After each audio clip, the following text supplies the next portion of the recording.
একদিকে বক্স অফিসে বিজয়রথ ছোটানো খাদান, অন্যদিকে বিনোদিনী রিলিজের প্রাক্কালে প্রযোজক হিসেবেও দেবের ব্যস্ততা তুঙ্গে। নিত্যদিনে কখনো ভিজিট করছেন হল ভিজিট, কখনো বা প্রচার করতে দেখা যাচ্ছে।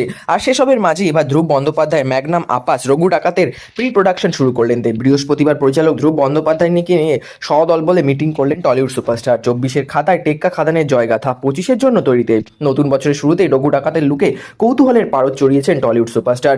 সিঁদুরে কপাল, চাদরে ঢাকা মুখ, নিষ্ঠুর চোখ দেখে দেবের পরবর্তী রিলিজের জন্য ইতিমধ্যে দিন গোনা শুরু করে দিয়েছে দর্শক অনুরাগীরা। 25-এর পুজোয় মহাচমক রঘু ডাকাত, সেই সিনেমার জন্য এবার প্রস্তুতি শুরু করে দিলেন খাদান তারকা। লক্ষ্মীবারে গোটা টিম নিয়ে বৈঠকে বসেছিলেন তিনি। সেখানেই সিনেমার শুটিং শিডিউল থেকে সেট সহ নানা বিষয় আলোচনা হলো। সেই ছবি শেয়ার করে দেব নিজেই সোশ্যাল মিডিয়ায় জানান দিয়েছেন যে রঘু ডাকাতের জন্য তিনি তৈরি। দেব ধ্রুব জুটি এর আগে গোলন্দাজে চমক দিয়েছে।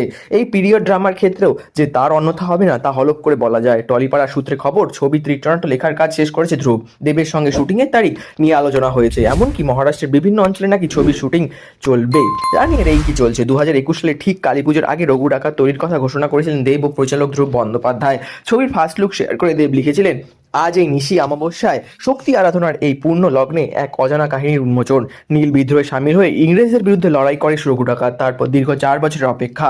এসবিএফ ও দেব এন্টারটেনমেন্ট ভেঞ্চার্সের যৌথ প্রযোজনায় তৈরি এই ছবি কি আদৌ তৈরি হবে, এই নিয়ে তৈরি হয় সংশয়। এতদিনে সেই সংশয় মিটল। নতুন বছরের পুজোতেই মুক্তি পাবে রঘু ডাকাত। নতুন পোস্টার প্রকাশ করেই তা জানিয়ে দেওয়া হলো। এরকমই নিত্য নতুন আপডেটের জন্য আমাদের চ্যানেলটি সাবস্ক্রাইব করে আমাদের পাশে থাকুন। ধন্যবাদ।